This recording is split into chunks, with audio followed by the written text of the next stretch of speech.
In 1932, France was caught in the heavy undertow of the global economic depression. Jobs were scarce, and public anxiety was high across Parisian society. Simultaneously, the major French film studios were wrestling with the abrupt arrival of sound. Microphones were replacing title cards as the industry rushed to adopt talking pictures. Out of this specific clash of economic anxiety and artistic innovation came a highly acute social satire directed by Jean Renoir, called Boudu Saved from Drowning. Renoir used the unease of the era and the fresh capabilities of synchronized sound to build a film that takes direct aim at the established cultural order. The story hinges on Boudu, a fiercely independent and deeply unkempt tramp. His life on the margins is interrupted by tragedy when he loses his beloved dog. Driven by despair, he climbs onto the Pont des Arts and throws himself into the freezing waters of the River Seine. He is fished out of the river by Edouard Lestingua, a deeply conventional middle-class bookseller whose shop overlooks the water. Lestingua sees himself as a paragon of bourgeois charity. He brings the tramp into his home, determined to dress him in proper clothes and teach him the polite virtues of middle-class respectability. Renoir bypasses the typical heartwarming rescue trope. He frames Boudu's introduction to the Lestingua home as a collision between an untamed spirit and the suffocating expectations of middle-class respectability. Instead of displaying quiet gratitude, Boudu functions as a human wrecking ball. He takes the orderly, polite Lestingua household and completely upends it.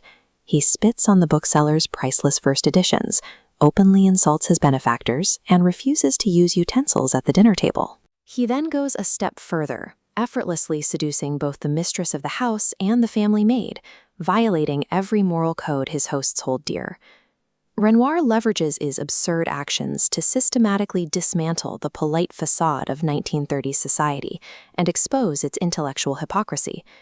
The film makes a compelling case that Lestingua's proposed cure of civilized behavior is actually a kind of disease, one defined by performative rigidity and emotional repression.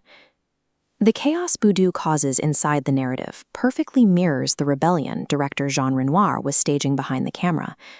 At the time, the industry was dominated by the Hollywood-style studio system, which relied on tightly controlled, highly artificial environments. Renoir rejected this sterile approach. Instead, he hauled his heavy, early sound cameras out of the sound stages and shot directly on the streets of Paris and along the actual banks of the Seine. This graphic illustrates the core of French poetic realism. The style blends the gritty reality of working-class subjects with a highly atmospheric visual sensibility. Renoir pioneered this by utilizing deep focus photography, long takes, and capturing the authentic ambient noise of the city. By breaking out of the studio and relying on natural light, Renoir aligned his technical filmmaking process with his character's desperate need for genuine, unscripted freedom. The plot reaches its peak irony when Boudu miraculously wins a massive fortune in the national lottery. His so-called saviors immediately use this sudden wealth as leverage to pressure him into marrying the maid.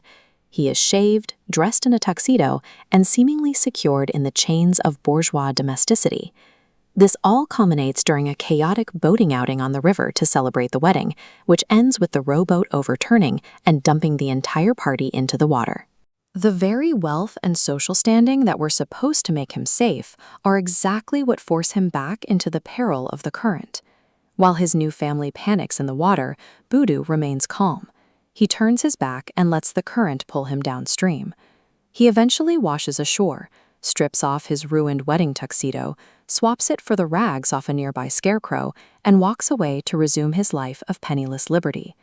Notice the symmetry here. His first plunge into the Seine was an act of absolute despair. His second plunge into the exact same body of water becomes an act of total liberation. Renoir's film remains potent because it actively questions what society values as success. It leaves us with the uncomfortable idea that true freedom requires choosing the uncertain open road over the safety of a gilded cage. Thanks for exploring the shadows of cinema history with us here at Stalzer Circle. We'll see you next time.